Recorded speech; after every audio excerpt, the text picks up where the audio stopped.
Tant que vous êtes dans la désignation d'un bourreau, vous attendriez qu'on enlève le bourreau. Alors si votre bourreau il s'appelle Macron, s'il s'appelle McKinsey, s'il s'appelle BlackRock, vous allez attendre qu'il y ait des procès contre BlackRock, contre Macron. Et il y en aura. Et tant mieux, c'est très bien. Mais les conditions systémiques sont les mêmes. Donc à la fin, vous aurez un autre Macron. Il ne s'appellera pas pareil, mais ce sera la même chose. De même, dans l'attente d'un sauveur, il faudrait absolument élire quelqu'un, etc. Mais attendez, si Marine Le Pen ou Mélenchon avaient dû être élus, ils l'auraient déjà été, quoi. Ils ne le seront jamais. Ils sont dans des idéologies clivantes, qui ne peuvent pas remporter le consensus démocratique, puisqu'ils prétendent avoir raison dans un extrême. Si vous prétendez avoir raison contre les autres, vous ne mettez jamais d'accord. C'est l'exact inverse de ce qu'on appelle le municipalisme libertaire de Murray Bookchin. Murray Bookchin, il dit, mais à la fin, on doit prendre soin du commun. Je me contrefous que tu sois de droite, de gauche, d'extrême droite. On va tous avoir des tendances différentes, plutôt libérales, plutôt sociales, plutôt progressistes, plutôt conservateurs. Et tant mieux, on a besoin de tout ça. Parce que celui qui va dire « Allez, on va casser l'église pour faire une boîte de nuit », peut-être que ce sera bien d'avoir quelques conservateurs qui vont dire « Attendez, on se calme, peut-être c'est important pour nos terroirs, pour notre culture, pour les paysages. » Heureusement qu'il est là. Puis de temps en temps, le conservateur il dit « Ah non, on bouge rien, là, ça va, c'est très bien comme ça, etc. » L'agriculture, mais le progressiste va dire « Attendez, si on faisait de la permaculture, qu'on faisait venir des jeunes pour essayer de mettre en place des écolieux, tout ça. » Et peut-être que c'est très intéressant qu'ils soient là aussi, et qu'en fait ces gens-là gouvernent ensemble, et que ce soit à la faveur de ce qu'ils font, dans l'agir, qu'ils soient dans une contradiction mutuelle, qu'ils fassent un agir juste à la fin. C'est la grande différence entre l'homo faber, l'homme qui fait, et puis l'homo Twitter, qui est dans Twitter, et qui est comme ça, hey, j'ai raison, t'as tort, et à la fin ne font rien, ils sont juste prisonniers de la société du spectacle, où bah ok, on fait rien, et donc on laisse faire qui ? Les multinationales qui ont pris le pouvoir. Donc il y a cet enjeu-là de ne pas attendre un sauveur, de ne pas être une victime, et de retrouver l'idée que ce que je vis à l'intérieur, effectivement, va donner à la fin le système entier dans lequel on vit. Christiane Singer, elle le dit comme ça à l'inverse, elle dit « Toute la joie que tu ne mettras pas dans cette journée, n'y sera pas. » Et tu portes une responsabilité sur le fait de la mettre. Et je crois qu'on a une responsabilité à veiller au commun, à essayer de mettre dans le monde notre lumière et notre talent. J'ai vu c'est une expérience vécue, ce que je vous dis là. J'ai vu des collectifs se mettre ensemble à la faveur du Covid, prendre de l'énergie à se retrouver, mais ensuite passer leur temps à s'envoyer des Twitter, des télégrammes, des je sais pas quoi, de tout ce qui était glauque et ce qui se passait mal. Et puis en fait se complaire dans ce circuit-là, et à la fin ne rien faire. Et c'est ce que dit dans les commentaires sur la société du spectacle Guy Debord, il dit « Tant que vous attendez le prochain épisode, vous n'agissez pas. Si vous êtes dans une société Netflix où vous attendez que d'autres fassent à votre place, bah, ça n'arrivera pas.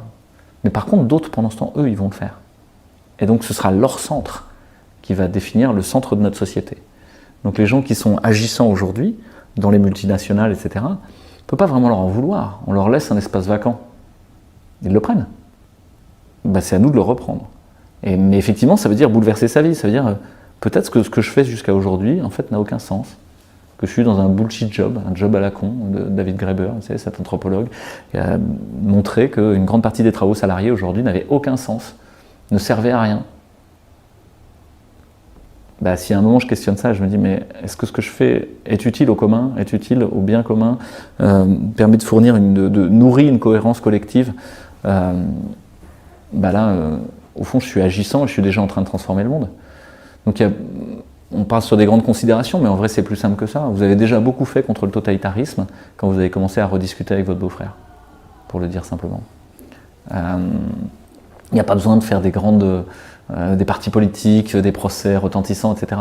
Chaque fois que vous recréez le lien, chaque fois que vous retrouvez des points de convergence avec d'autres, ou en tout cas des espaces dans lesquels vous êtes capable de discuter, même si vous n'êtes pas d'accord, mais où le lien reste là malgré le désaccord, vous êtes en train de lutter contre le totalitarisme. Parce que le totalitarisme n'arrive que quand l'individu est atomisé. C'est Hannah Arendt qui le dit, l'atomisation de l'individu.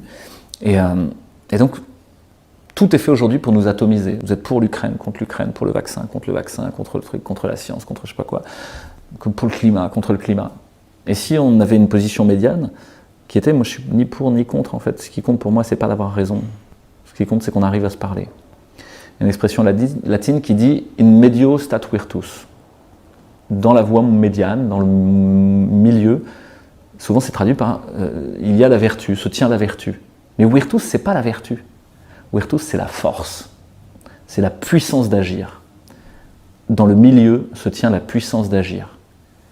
C'est pour ça que si vous êtes à l'extrême droite, à l'extrême gauche, vous n'avez aucune puissance d'agir. Vous n'êtes pas au milieu.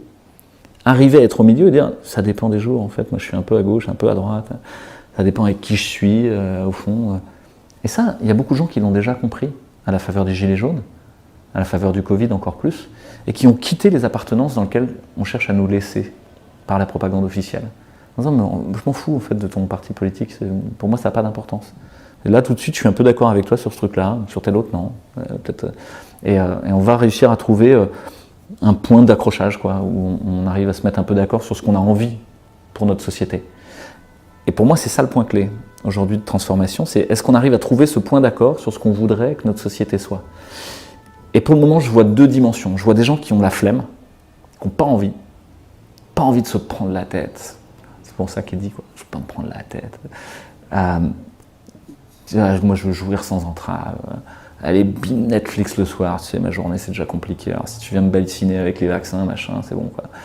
Moi, je vais juste rester dans le truc. Je préfère m'abrutir. Et qui vont éteindre leur douleur à coups de morphinique, à coups de médicaments, dormir à coups de Lexomil, et puis après se réveiller à coups de coke dans des soirées. Et je connais plein des médecins comme ça. Passent leur temps dans un up and down permanent pour faire semblant qu'ils ne souffrent pas et faire semblant qu'ils auraient quand même une créativité, une inventivité propre de manière pharmacologique avec la cocaïne, alors qu'ils n'ont plus rien, ils sont juste conformes, ils sont exactement tels qu'attendus d'eux. Et eux, ils ont la flemme et ils subissent le monde. Mais tant qu'on les maintient dans une matrice confortable, tant qu'ils sont à l'intérieur du ventre de maman, je ne vais pas faire de remous, hein, tout va bien, quoi. Je touche 3000 balles par mois, 4000 balles par mois, ça va. Je peux bouger. Et là à Paris, on le voit, hein, il y a plein de gens qui sont confortables, tout va bien. Il n'y a pas de problème à Paris. Hein. Quand vous allez dans le 5e, tout le monde avec son petit barbour, machin, je sais pas quoi, ça va. Donc, tant qu'il n'y a pas cette contrainte-là, finalement, ceux-là, ils vont rester là. Et ils vont même avoir un déni confortable de tout ce qui s'est passé, parce que ce serait trop douloureux de remettre en cause le système. Je le vois avec certains de mes collègues, hein, quand on aborde la question scientifique, qu'on pose des arguments, ils n'en ont pas. Et donc, qu'est-ce qu'ils disent à la fin? Ils disent, on parle d'autre chose, ça va. Moi, je préfère faire confiance. Coco, t'es médecin, si toi, tu sais pas qui c'est, t'as pas bossé, quoi. T'as pas fait le taf. Et ça, c'est pas acceptable, en fait. Et de l'autre côté, je vois des gens qui sont en train d'expérimenter plein d'autres choses, et qui, pour certains, sont tentés de sortir du système, d'être dans un phalanstère, dans la montagne, je pars dans le Larzac, élever des chèvres, je sais pas quoi. Non, il faut rester dans le système. On est convoqué au combat. On ne peut pas fuir l'arène, on ne peut pas fuir l'espace martial. Si vous vous enfuyez en arts martiaux, vous vous faites taper dessus. Vous êtes mort. Pour le dire de manière beaucoup plus appliquée et pragmatique, aujourd'hui il y a plein de collectifs qui se réunissent et qui ne sont pas en train de déplorer sur des fils Twitter, mais qui sont en train de faire des écoles, qui sont en train de faire des centres de soins, qui sont en train de faire des monnaies, qui sont en train de s'entraider au quotidien sur des choses toutes simples, toutes basiques, d'aider à faire la clôture du voisin, etc. Eux, ils sont en train de créer le monde de demain. Et c'est extrêmement actif. Moi, c'est très réjouissant quand je passe dans les collectifs locaux. J'ai cette chance d'être dans une position un peu méta par rapport à de très nombreux collectifs. Je vois ce qui est en train de se passer. C'est magnifique, ça donne envie. Alors que le monde transhumaniste enfermé derrière tout seul, derrière votre casque de réalité virtuelle, donne pas très envie.